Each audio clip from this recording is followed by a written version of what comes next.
Ayan ang mga kalahi, nandito na tayo sa Templong Kanituhan or Luntiang Agama Natural Divine Art Shrine of Healing sa San Jose del Monte, Bulacan.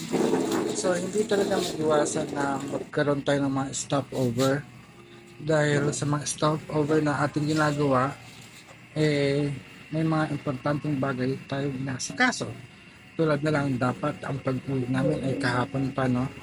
Pero na-delayed ang pag-uwi natin kasi nga may ginamot tayo.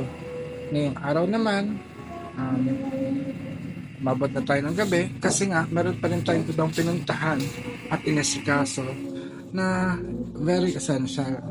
So, ano ba? Ano ba ang topic natin na ibibigay ngayong araw na to? Okay, I'll be honest na nagpapasalamat ako sa mga walang sawang pagsuporta ninyo sa akin, sa mga emails ninyo na nakakatuwa, at yun din sa mga kahilingan ninyo, no? Medyo imposible dahil kasi hindi ko naman naranasan yon, but I know through our faith, no, sa ating mga pagdarasal, pananalangin, pagdedebosyon, pagpapanata, at sa tulong na rin ng mga ninuno, ng mga anito, ng mga engkanto at diwata ng ating lahi, pag dinulog natin yan ay magkakaroon ng kasagutan. At kanina rin no mga hapon ay may nakausap tayo na taga California. Supposedly ay mag-aaral siya sa akin noon 2024 nung ako'y nasa US, California. Pero ngayon siya mag-aaral sa Hilot Hub na ating kaibigan naman. Yung Hilot Hub, no, ito yung eskwelahan o paaralan or organisasyon na binuo naman ni Boy Fajardo. Isa po siya sa mga haligi ng Hilot dito sa Pilipinas. Pero since na-mention natin si Boy Fajardo, ayaw ko rin kalimutan si Nanay Noni Del Mundo.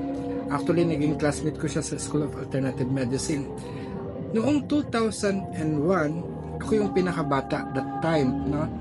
Kasi yung mga nag-aaral talaga ng alternative medicine ay either graduate na ng business administration or even other courses, no? So ginagawa nilang venture ang alternative medicine para magsimula ng mga wellness center. Yun nga, 2001 ko nasimulang marinig ang wellness center, at ito ay sa pamagitan ng aking teacher na si Dr. Ruben M. Galang Jr. Dahil kasi nag-aral po ako ng alternative medicine sa St. Francis Divine College School of Alternative Medicine. Ang nagbunsod sa akin sa pag-aaral ng alternative medicine ay yung herbalism. Dahil I want to have a proper background on herbalism. Dahil sa herbal magic nga, no? Herbal lore at pagiging albularyo. At doon is nagkaroon ako ng background into some medical science, no? At after that, no, parang nag-focus ako sa research kasi hindi itinuro sa School of Alternative Medicine ang hilot.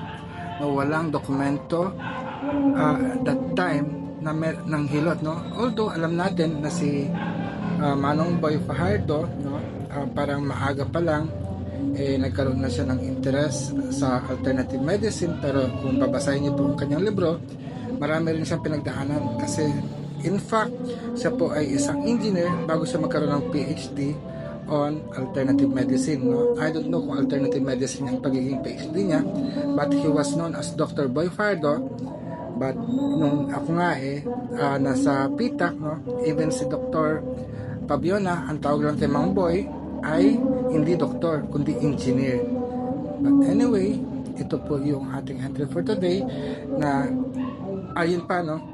Gusto ko lang ibahagi sa inyo kung bakit ako hindi nagpapa-accredit sa TESDA or sa PITAC. But in fact, sa totoo lang po, isa po akong TESDA assessor and competency trainer ng Hilot Wellness Massage NC2.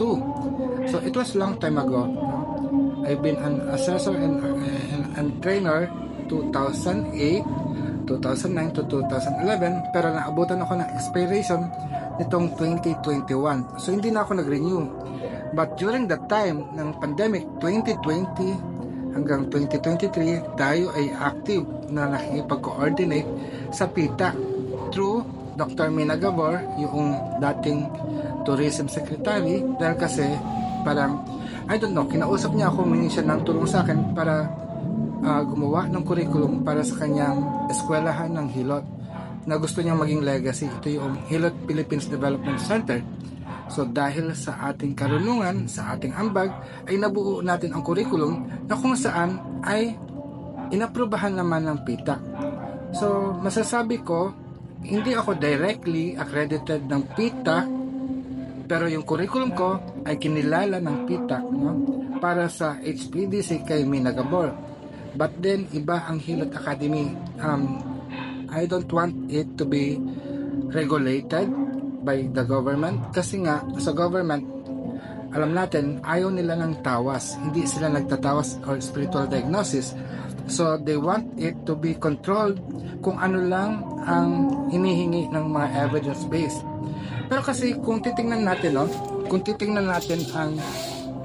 ang definition ng traditional medicine, hindi naman sinabi kailangan may ebidensya, although there is a lot of evidence since time immemorial na ang hilot ay isang uri ng pangangalaga ng kalusugan.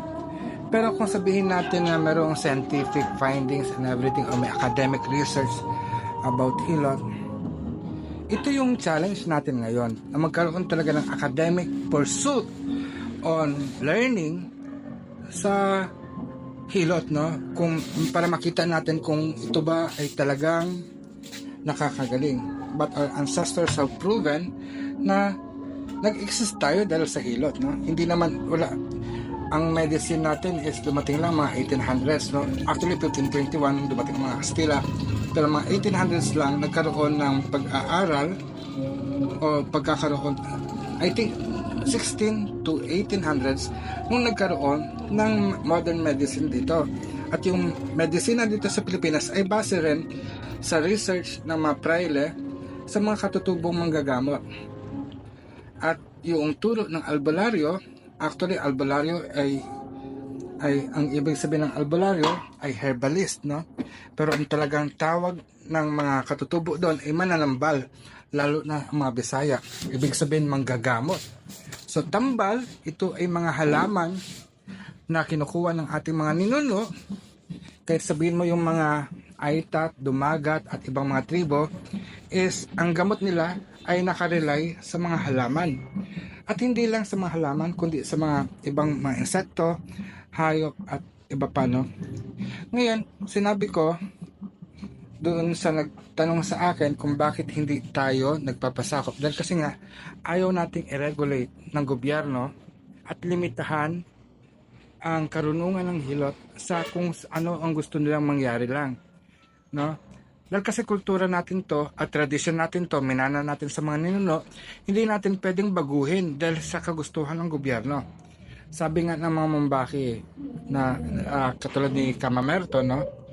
It's not us to be parang bilang isang indigenous, no? Hindi tayo yung magpapasakop sa kagustuhan ng gobyerno, no? Kasi bago pa man dumating magkaroon ng gobyerno, may mga katutubo na at may sarili tayong pamamaraan at customary law. And the government should respect this customary law by the indigenous people.